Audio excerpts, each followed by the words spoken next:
اور جو آج میں آپ کے سامنے نظم پیش کرنے جا رہا ہوں، جو پویم ہے میری، وہ اس طرح شروع ہوتی ہے کہ ننھی سی آنکھیں اور مڑی ہوئی انگلیاں تھیں، یہ بات تب کی ہے جب دنیا میرے لیے سوئی ہوئی تھی۔ ننھی سی آنکھیں اور مڑی ہوئی انگلیاں تھیں، یہ بات تب کی ہے جب دنیا میرے لیے سوئی ہوئی تھی۔ ننگے سے بدن پہ نیا کپڑا پہناتا تھا، عید وید کی سمجھ نہ تھی پر پھر بھی میرے ساتھ مناتا تھا۔ گھر میں کھانے کے واندے تھے پر ایف ڈی میں پیسہ جڑ رہا تھا، اور اس کے خود کے سپنے ادھورے تھے پر میرے لیے بن رہا تھا۔ یہ بات تب کی تھی جب دنیا میرے لیے سوئی ہوئی تھی۔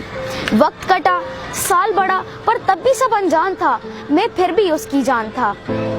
بستر کو گیلا کرنا ہو یا پھر راتوں کو رونا، ایک باپ ہی تھا جس سے چھینا میں نے اس کا سونا تھا۔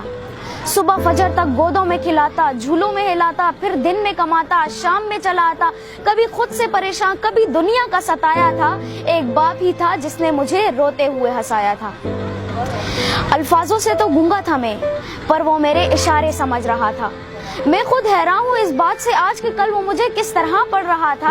ابا تو چھوڑو یار، ابھی آ بھی نکلا نہ تھا اور وہ میری ہر فرمائشوں کو پورا کر رہا تھا، اور میں بھی اب اس کے لاڈ پیار میں ڈھلنے لگا تھا۔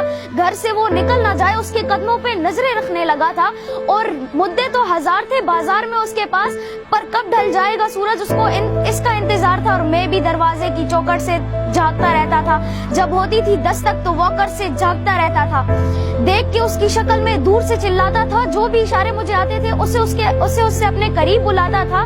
وہ بھی چھوڑ چھاڑ کے سب کچھ مجھے سینے سے لگاتا تھا، کبھی ہوا میں اچھالتا تھا، کبھی کرتب دکھاتا تھا میری ایک مسکان کے لیے، کبھی ہاتھی کبھی گھوڑا بن جاتا تھا، اور سو سکون رات بھر سکون کے ساتھ اسی لیے پوری رات ایک کروٹ میں گزارتا تھا، اسی لیے پوری رات ایک کروٹ میں گزارتا تھا۔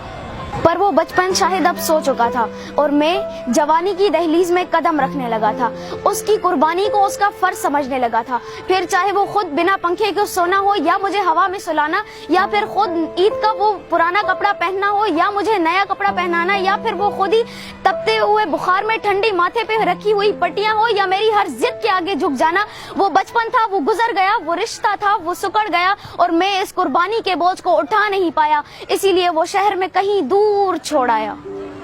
نیا شہر تھا، نئے شہر کی ہوا مجھ پہ چڑھنے لگی تھی، اپنے باپ کی ہر نصیحت مجھے ایک بچپنا لگنے لگی تھی، کام جو مل گیا تھا، پیسہ جو آنے لگا تھا، کیا ضرورت ہے باپ کو، یہ سوچ مجھ میں پلنے لگی تھی۔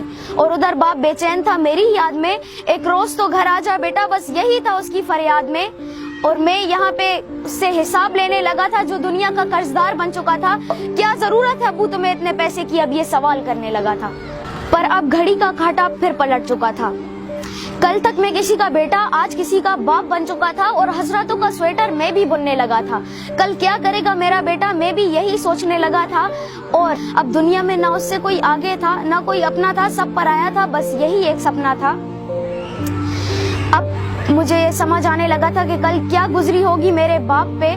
بے لوث محبت کی مورت ہوتا ہے باپ، جو لفظوں میں نہ بنا جائے اور قلموں سے جو نہ لکھا جائے وہ ہوتا ہے باپ، جو روتے ہوئے کو ہنسا دے اور خود معذور بن کے دوسرے کو کھڑا کر دے وہ ہوتا ہے باپ۔ اور ایک میسج پوری عوام کے لیے کہ ایک روز تمہیں احساس ضرور ہوگا کہ مصروف تم تھے، عمر دراز وہ ہوگا۔ ایک روز تمہیں احساس ضرور ہوگا کہ مصروف تم تھے، عمر دراز وہ ہوگا۔ جس کی انگلی کا سہارا پکڑ کے چلا کرتے تھے وہی چھڑی کا طلبگار ہوگا، اور جس کے صدقے میں جی رہے ہو آج، کل وہ نہ رہے تو کیا ہوگا۔ پر ابھی بھی وقت بچا ہے کچھ خاص تمہارے پاس، تب تک جب تک باپ کا سایہ تمہارے ساتھ ہوگا، اور جنت کے طلبگار ہو تو سینے سے لگا لینا، کیونکہ آج تو باپ ہے پر وہ کل تمہارے ساتھ نہ ہوگا،